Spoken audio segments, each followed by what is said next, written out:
Welcome to Let's Get Real, the show that tells the truth about love, sex, and relationships. This program is for mature adults only. Watch at your own risk, as the truth can have life-changing consequences. This show does not give advice. The information provided is accurate to the best of our knowledge. The opinions stated are those of the person speaking. And the truth, well, the only truth that matters is your own. For more information, visit www.gettingreal.tv. Viewer discretion is advised. Now, here's your hosts, David and Darlene Steele from Relationship Coaching Institute. Welcome to Let's Get Real. Today's episode is about when do you have the talk in a new or dating relationship? Tim from Amarillo writes, I met this wonderful woman 9 months ago who just told me she has had cancer for the past year. I feel bad that she's ill and upset that she has kept this from me the entire time. Honesty is important to me, and she hasn't been honest with me about something that affects us both. If she can lie about that, what else is there? I'm not sure what to think or do. I just can't see myself continuing with this relationship. I don't want to be seen as abandoning someone who's ill, but I'm deeply affected by this recent revelation. What's your take? So, Tim, we know you feel betrayed, but did she really lie? So, let's get real about this situation, Tim. Doing the math, she was diagnosed 3 months before meeting you. In our opinion, your relationship still qualifies as new, and she was probably still adjusting to this shocking news, and perhaps she was hoping the diagnosis was wrong or would magically go away. We know you have your own feelings and your own needs in the situation, but let's have some compassion for what she was and is going through. If you were experiencing this, would you immediately inform someone that you just met? Yeah, people don't reveal personal information when they first meet. And there's no set time for when people decide to disclose personal information. Right, for some people, it may be on a second date, and for others, it might be 9 months into the relationship. Oh, in that case, your timing's perfect. Perfect. So your expectation of when to share intimate details appears to be sooner than hers. So we recommend that you separate the facts from your feelings. And right now you feel lied to, but actually, it might just be a difference in expectations. Relationships are complicated. If it was simple, we wouldn't be doing this show. So, what exactly is the status of your relationship? Are you an official, exclusive couple? Are you recreationally dating? Now, recreational dating is where you're just dating for fun. It's like being friends, and you're not really exclusive. You're not really a couple. Recreational dating is for fun. There's no exclusivity. There's no commitment implied at all. And people would be less likely to share intimate details about their lives. Right. And then there's what we might call committed dating. This is where you want an exclusive relationship. You want to be with somebody, just the two of you, long term. You might be looking for your soulmate or the love of your life, or at the very least, an exclusive long-term relationship. So we call that committed dating.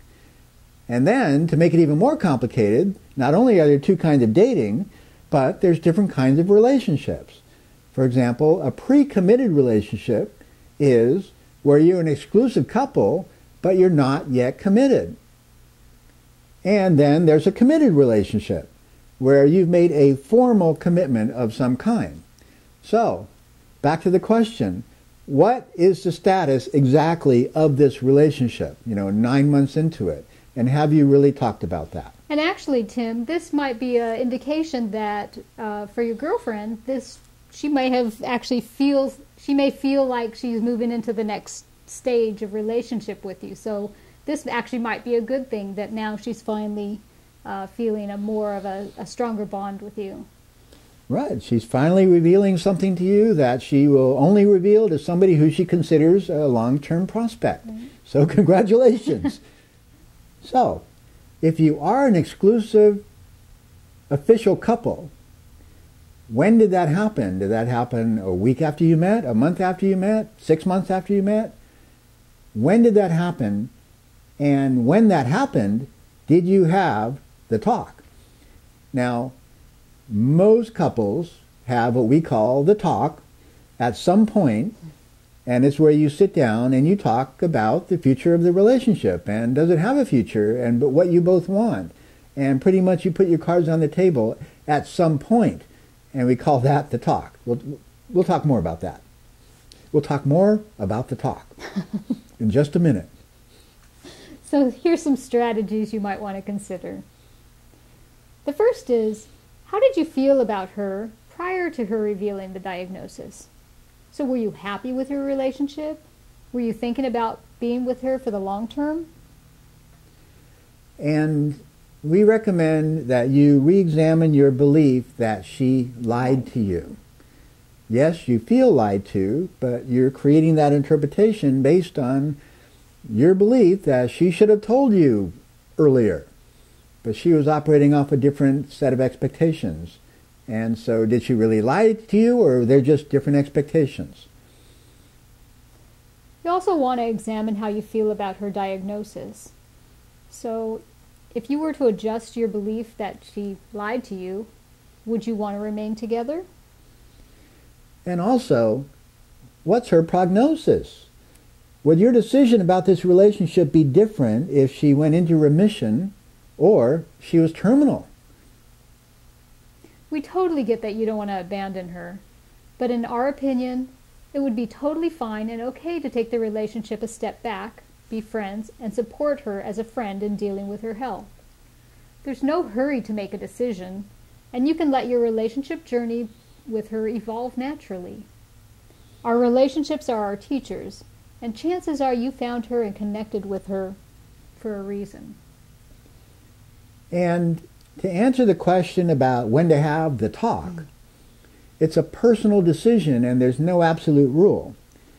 But we're big advocates of conscious dating and conscious relationships, which means you would make a conscious decision about the status of your relationship and when to have the talk. It could be before having sex, although a lot of people tend to do it after their first sexual experience, when they realize that this relationship had just taken a step forward.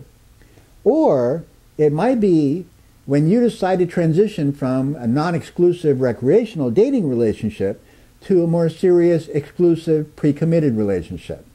At some point, though, you got to have the talk, and it sounds like, Tim, you're experiencing the consequences of not having the talk.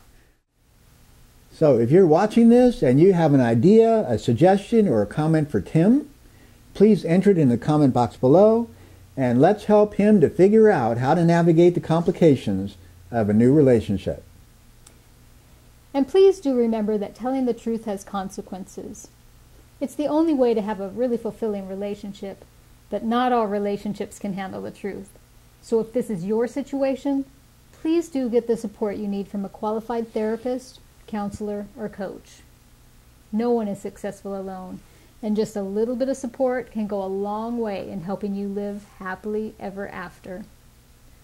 So thanks for watching, and bye for now. Bye-bye. Tim from Texas. Tim from Amarillo. We'll talk more about the talk. And David's going to tell you all about the talk. Is this where I do that? You've been watching Let's Get Real, the show that tells the truth about love, sex, and relationships. For more information, more episodes, and to join the free Getting Real Club, visit www.gettingreal.tv. May you live the life you love with the love of your life.